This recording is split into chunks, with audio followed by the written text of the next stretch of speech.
Hello students, स्वागत है आपका पाई क्लासेस में। आज का टॉपिक क्लास 9th के लिए वर्कशीट नंबर 20, दो चरों वाले रैखिक समीकरण का हल। देखो, एक चर वाला रैखिक समीकरण तो इस तरह से होता था।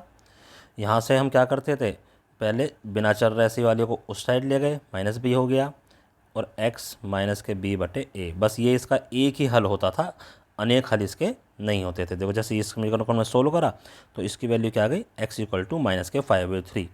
अद्वितीय हल का मतलब सिर्फ यही इसका हल होगा और कोई इसका हल नहीं होगा। आप किसी भी मेथड से इसको सीख लें। लेकिन दो चरों वाला जो रैखिक समीकरण होता था, इसका मानक रूप हमारे पास ये होता था।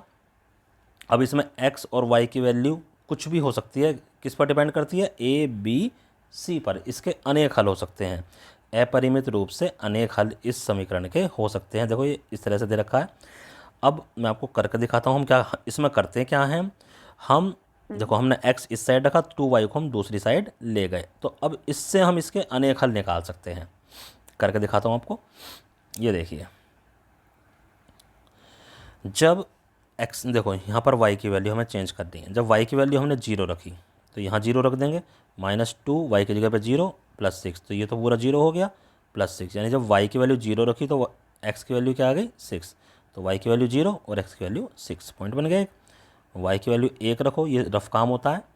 तो y की वैल्यू जब 1 रखेंगे तो -2 इंटू 1 +6, -2 इंटू 1 -2 हो गया, +6 -2 +6 4, यानी 1 रखने पर इसकी वैल्यू 4 आ गई।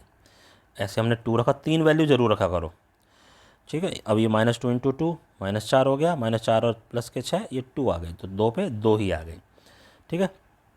अब इसका ग्राफ बनाएंगे हम। अब देखो, ग्राफ जब हम इसका बनाएंगे तो ये ग्राफ बन के आया। इसको थोड़ा सा नीचे कर लेता हूँ ताकि हमें टेबल दिखाई दे। ग्राफ बनाने के लिए 3 वैल्यू जरूर हम निकालेंगे टेबल के अंदर। देखो, जब 0 है तो 6, ठीक है, यानी x की वैल्यू क्या है, 6। x की वैल्यू 6 यहाँ पर है और y की वैल्यू 0 है, तो यही पॉइंट आ जाएगा हमारे पास। x की वैल्यू 4, y की वैल्यू 1, तो 4 इधर और y की वैल्यू 1 इधर, तो ये वाला पॉइंट आ गया। ऐसे 2 पर 2 ये पॉइंट आ गया। देखो, तीनों पॉइंट एक ही लाइन में है, ये खास बात है। फिर एक लाइन हमने ये खींच दी, जैसे नीले वाली खींच रखी है।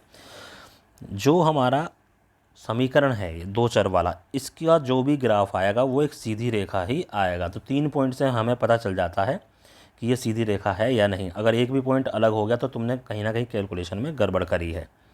तो दो चरों वाला रैखिक समीकरण का जो आलेख आएगा, आलेख का मतलब ग्राफ, एक सीधी रेखा होगा।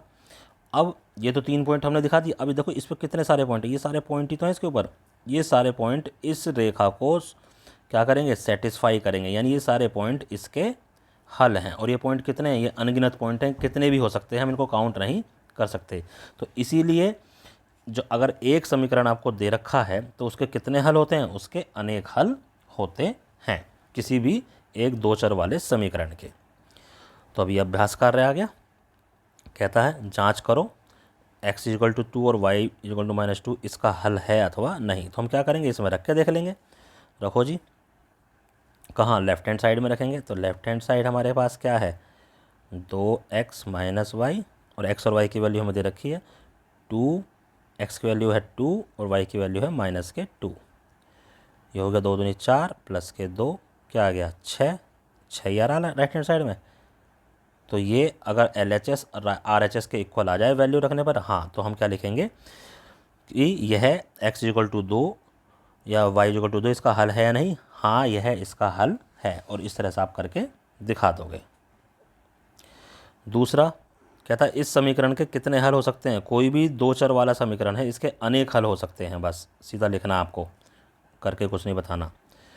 आगे ये दे रखा है, कहता है इसके हल ये हैं, तो y का मान ज्ञात करो। रख दो इसमें। देखो, 5x के प्लेस पर क्या आ जाएगा, 2 इंटू पी, वाई के प्लेस पर क्या आ जाएगा 3 इज इक्वल टू 4। ये हो गया 10 प्लस के 3p, ये आ गया 4।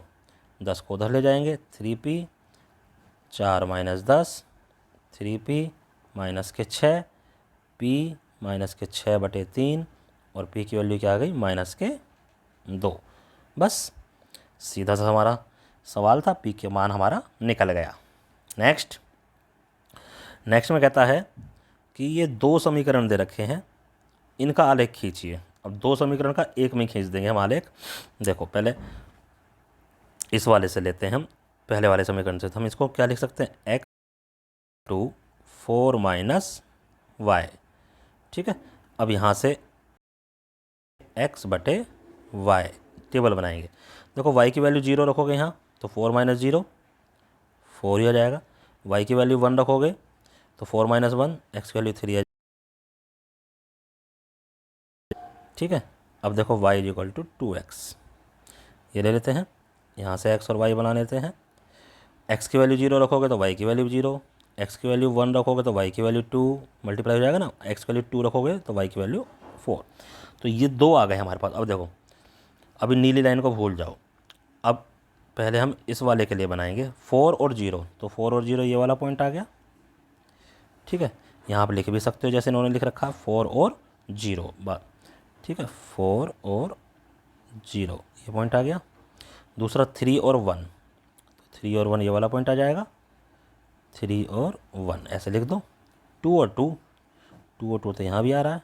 ठीक है, तो ये पहले वाले समीकरण की लाइन हमारे पास आ गई,